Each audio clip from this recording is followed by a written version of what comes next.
தமிழ் சினிமாவுடைய பல்லாயிரக்கணக்கான பாடல்களுக்கு இசையமைத்து இசை ஞானியாக திகழ்ந்து வருபவர் தான் இளையராஜா அவர்கள். பத்மபூஷன், பத்ம விபூஷன் உள்ளிட்ட உயரிய விருதுகளை பெற்று இசைஞானி அவர்கள் சமீப காலமாக தன்னுடைய அனுமதி இல்லாமல் தான் இசையமைத்த இசைய படங்கள்ல பயன்படுத்துவதை எதிர்த்து ராயல்டி வழக்கு போட்டுட்டுமே இருக்காரு. ஏற்கனவே அவருடைய செயல்களை வைத்து பலருமே தலைக்கணம் இருக்கு அப்படின்னு விமர்சனம் பண்ணிட்டும் இருக்காங்க. தன்னை விமர்சித்தவர்களுக்கு பதிலடி கொடுக்கும் விதமாக சில மாதங்களுக்கு முன்னாடி இளையராஜா அளித்த பேட்டி தற்போதுமே கவனத்தை ஈர்த்துட்டு இருக்கு. அதுல அவருக்கு தலைக்கணம் அதிகம்னு சொல்றாங்க.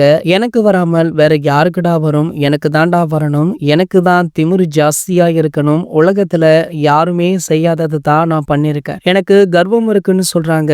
கர்வம் யாருக்கிட்ட எப்போ வரும்? நல்ல செயலை பண்ணிட்டாதான் கர்வம் வரும். நீ ஒண்ணுமே பண்ணாம இருந்துட்டு அவருக்கு மட்டும் கர்வம்னு சொன்னா எப்படிடா அப்படின்னு இளையராஜா அவர்கள் பேசியிருப்பது சோசியல் மீடியாக்கள்ல ஒரு மிகப்பெரிய பேசுபொருளாக ஆச்சு. இதனடுத்து பாத்தீங்கன்னா சமீபத்துல பேட்டி கொடுத்த இளையராஜா அவர்கள் மீண்டுமே அவருடைய பாடல்களை வரும் படங்கள்ல பயன்படுத்துவது குறித்து எச்சரிக்கையுமே விடுத்திருக்காரு. சோ கடைசியாக பாத்தீங்கன்னா சூப்பர் ஸ்டார் நடிப்புல கூலி அப்படின்ற திரைப்படம் ரிலீஸ் ஆச்சு. சோ இந்த படத்துல கூட இவருடைய இசையை பயன்படுத்தி இருந்தாங்க. சோ சூப்பர் ஸ்டார் என்னதான் இளையராஜா அவர்களுக்கு நெருங்கியவராக இருந்தாலுமே அந்த படத்திற்குமே வழக்கு போட்டாரு. சோ இனி வரும் படங்கள்ல சூப்பர் ஸ்டார் அவர்கள் மீண்டுமே என்னுடைய இசையை பயன்படுத்தினா அந்த திரைப்படத்திற்கும் வழக்கு போடுவேன் அப்படின்னு இளையராஜா அவர்கள் தற்போது பேசியிருப்பது பலருக்குமே அதிர்ச்சியை கொடுத்திருக்கு. இது போன்ற செய்திகளை பற்றி நீங்க உடனே தெரிஞ்சுக்க நம்மளுடைய சேனலை மறக்காம சப்ஸ்கிரைப் பண்ணிக்கோங்க.